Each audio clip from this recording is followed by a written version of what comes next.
Assalamualaikum warahmatullahi wabarakatuh. Bersama History on the Streets, kita akan membahas biografi Jenderal Sudirman. Jelajahi sejarah bangsamu, ukir prestasi di masa depan. Siapakah Jenderal Sudirman? Jenderal Sudirman adalah sosok yang disegani oleh pasukannya dalam sejarah Indonesia sebagai tokoh pahlawan revolusi nasional. Ia memiliki peran yang sangat besar pada masa revolusi kemerdekaan. Jenderal Sudirman kemudian menjadi Panglima pertama sekaligus Jenderal Republik Indonesia pertama dengan usia termuda, yakni 31 tahun. Jenderal Sudirman memiliki nama asli, yakni Raden Sudirman, yang lahir pada tanggal 24 Januari 1916 di Purbalingga, Provinsi Jawa Tengah. Orang tua Jenderal Sudirman adalah Bapak Karsid Kertawiraji, seorang pekerja pabrik gula di Kalibogor, Banyumas, dan ibu bernama Sinem yang merupakan keturunan Wedana Rembang. Ia memiliki satu saudara, yakni Muhammad Samingan. Istri Jenderal Sudirman bernama Alfiah, dan bersamanya Jenderal Sudirman dikaruniakan 7 orang anak. Jenderal Sudirman tidak tinggal bersama orang tuanya. Ia dibesarkan oleh pamannya yang bernama Raden Cokro Sunaryo, yang merupakan seorang camat di Rembang, Purbalingga, agar ia dapat hidup lebih layak dan mapan. Saat itu, Raden Cokro Sunaryo belum memiliki anak, sehingga mengadopsi Jenderal Sudirman, keponakannya tersebut, menjadi anak angkatnya. Bersama pamannya itu, sejak kecil, sang jenderal memang sudah memperoleh pendidikan yang layak. Di usianya yang masih 7 tahun, Jenderal Sudirman sekolah di HIS yang kemudian dilanjutkan ke Taman Siswa saat usianya 8 tahun. Kemudian, ia dipindahkan lagi ke sekolah Wirotomo karena Taman Siswa dianggap Belanda adalah lembaga ilegal di tahun berikutnya. Sudirman muda dikenal sebagai anak yang taat beribadah, rajin belajar, dan tekun memahami tentang agama Islam dari Raden Muhammad. Ia kemudian mendapatkan julukan Haji karena pengetahuan agamanya dan sering ceramah di depan umat muslim saat itu. Setelah pamannya wafat, Jenderal Sudirman sangat terpukul oleh kepergian orang tua angkatnya tersebut. Ia pun harus mengalami masalah ekonomi yang sangat kurang. Beruntungnya, Jenderal Sudirman masih diperbolehkan bersekolah di Wirotomo tanpa membayar. Berkat kecerdasannya, ia tetap bertahan dan terus mengasah kemampuannya. Jenderal Sudirman pun akhirnya mulai ikut mendirikan organisasi Islam saat usianya masih remaja, yakni Hizbul Waton, yang memiliki organisasi induk yakni Muhammadiyah. Karena dedikasinya sejak dini itu, akhirnya Jenderal Sudirman diberi kepercayaan untuk memimpin organisasi tersebut di daerah cabang Cilacap. Jiwa kepemimpinan Jenderal Sudirman sudah muncul sejak ia masih muda, sehingga masyarakat segan dan hormat kepadanya. Ia pun melanjutkan studinya di sekolah khusus untuk calon guru, meskipun akhirnya tidak terselesaikan karena masalah biaya. Sudirman pun kembali ke Cilacap dan mengajar menjadi guru sekolah dasar Muhammadiyah di sana. Guru pribadinya yang bernama Muhammad Khalillah yang mengangkat sang jenderal menjadi guru di sekolah dasar tersebut. Di Cilacap juga sang jenderal menikah dengan Alifah yang merupakan anak dari pengusaha batik kaya, yakni Raden Sostro Atmojo. Organisasi yang diikuti oleh Jenderal Sudirman. Biografi Jenderal Sudirman menunjukkan peran sang jenderal selain menjadi guru adalah aktif berorganisasi di Pemuda Muhammadiyah. Pada saat penjajahan Jepang tahun 1942, aktivitas mengajarnya dibatasi oleh Jepang dan sekolah tempat ia mengajar dijadikan sebagai pos militer Jepang. Jenderal Sudirman berhasil negosiasi dengan pemerintah Jepang agar ia tetap bisa mengajar anak-anak pribumi di sana meskipun dengan perlengkapan belajar seadanya dan terbatas. Pada masa penjajahan Jepang juga memperburuk ekonomi dan kesejahteraan masyarakat Indonesia saat itu. Karena keterlibatan yang aktif, akhirnya sang jenderal pun diangkat sebagai ketua Dewan Karesidenan bentukan Jepang pada tahun 1944. Sejak saat itulah, Sudirman mulai aktif di dunia militer dan bergabung dengan PETA, Pembela Tanah Air. Kemudian Sudirman muda pergi menempuh pendidikan militer di Bogor. Setelah lulus dari pendidikan militer tersebut, Jenderal Sudirman menjadi Batalion Kroya. Keaktifannya di militer membawa Sudirman bertemu Soekarno-Hatta dan ditugaskan untuk mengawasi proses penyerahan diri para tentara Jepang di Banyumas, tepatnya setelah ia mendirikan divisi lokal dari Badan Keamanan Rakyat Indonesia saat itu. Sejak peristiwa itulah, pasukan Jenderal Sudirman dijadikan sebagai Divisi 5 oleh Urip Sumoharjo yang saat itu adalah Panglima Sementara. Jenderal Sudirman pun diangkat menjadi Panglima untuk Divisi 5 atau Daerah Banyumas dengan pangkat Kolonel setelah terbentuknya Tentara Keamanan Rakyat atau TKR, perubahan dari BKR, Badan Keamanan Rakyat. Pada saat konferensi TKR tanggal 2 November 1945, Sudirman terpilih menjadi Panglima Besar Tentara Keamanan Rakyat atau Panglima Angkatan Perang Republik Indonesia yang pertama. Meskipun belum dilantik secara resmi sebagai Panglima, Sudirman sudah siap siaga memerintahkan pasukannya untuk menyerang pasukan Inggris dan Belanda di Ambarawa. Karena tindakannya itulah membuat rakyat menjadi semakin kuat mendukung perjuangan sang jenderal. Perannya yang besar itulah mengantarkan Sudirman diberikan pangkat jenderal yang dilantik oleh Presiden Soekarno pada tanggal 18 Desember 1945, yang juga dapat dibaca melalui buku Jenderal Sudirman, Teladan Pemimpin yang Bersahaja. Karir militer Jenderal Sudirman. Pemimpin yang pintar dalam bernegosiasi adalah sebutan yang tepat bagi Jenderal Sudirman. Sebelum diperintah Jepang, Jenderal Sudirman sudah lebih dahulu dipercaya pemerintah Belanda untuk memberikan pelatihan kemiliteran bagi para tentara pribumi. Pada masa penjajahan Jepang, sang jenderal kemudian dipercaya untuk memimpin organisasi bentukan Jepang bernama Susangikai untuk menjaga keamanan rakyat Indonesia dari serangan sekutu. Organisasi tersebut termasuk di dalamnya adalah Pembela Tanah Air atau dikenal dengan sebutan PETA. Menjadi anggota PETA adalah awal kisah Jenderal Sudirman dalam keterlibatannya pada perjuangan militer dan pembentukan tentara Indonesia. Sang jenderal kemudian mengikuti pelatihan di Bogor sebagai angkatan kedua. Karena potensinya yang mumpuni di pelatihan militer tersebut, Jenderal Sudirman akhirnya diangkat menjadi komandan yang ditugaskan di Batalion Kroya, Banyumas, Provinsi Jawa Tengah dengan senjata dan peralatan yang lengkap.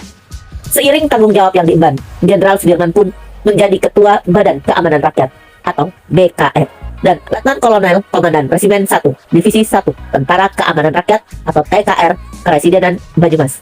Pada tanggal 12 November 1945, Jenderal Sudirman diangkat menjadi Jenderal Panglima Tertinggi TKR dan Panglima Besar TKR pada tanggal 18 Desember 1945. Karir militernya berlanjut cemerlang hingga memperoleh pangkat Jenderal Panglima Besar Tentara Rakyat Indonesia atau TRI pada tanggal 25 Mei 1946 hingga menjadi Jenderal Panglima Besar Tentara Nasional Indonesia yang pertama. Kehebatan sang jenderal diakui oleh masyarakat Indonesia saat itu. Saat Amir Syarifuddin menjadi Menteri Pertahanan, ia mengesampingkan Jenderal Sudirman dan menurunkan jabatannya menjadi Panglima Pertempuran Mobil di bawah Menteri Pertahanan yang ada. Kemudian, setelah agresi militer Belanda II, Jogja dikuasai Belanda. Jenderal Sudirman menunjukkan surat keberatan tentang persetujuan gencatan senjata kepada Presiden. Akibat surat tersebut, sang jenderal pun harus dibebas tugaskan dari Panglima Besar Angkatan Perang Republik Indonesia dan diberhentikan dari anggota tentara.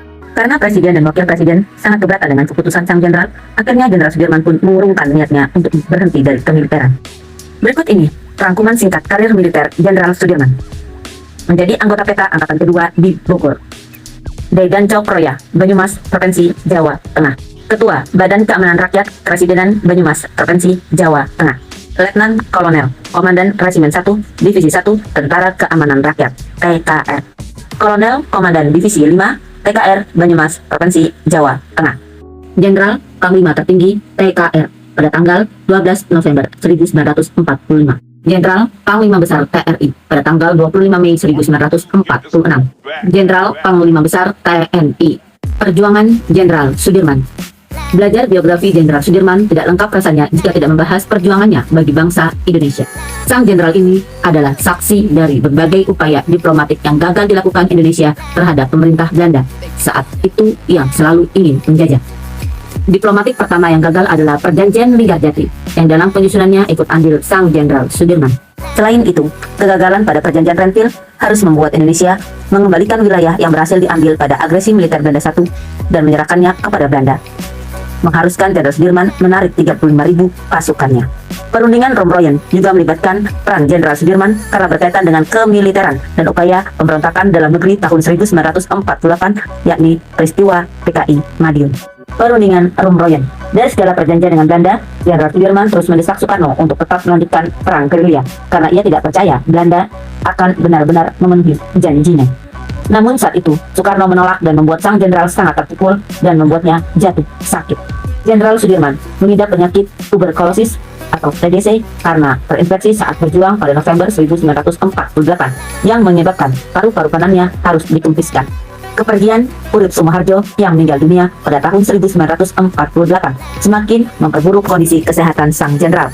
Sudirman sempat ingin mengundurkan diri dari kemiliteran Indonesia namun ditolak Soekarno karena dapat menimbulkan ketidakstabilan perjuangan Indonesia. Setelah Jenderal Sudirman keluar rumah sakit pada tanggal 19 Desember 1948, Belanda justru melancarkan agresi militernya yang kedua. Penyakit parah yang diderita tidak mengurangi sang jenderal untuk tetap berjuang melawan Belanda. Jenderal Sudirman pun akhirnya pergi ke selatan bersama kelompok kecil dan dokter pribadinya untuk melakukan gerilya selama 7 bulan dalam kondisi yang memprihatinkan, yakni ditandu dengan peralatan medis seadanya dan terbatas. Pasukan mereka sempat ditemukan Belanda Namun, mereka berhasil kabur ke Saga, dekat Gunung Lawu, dari kejaran Belanda.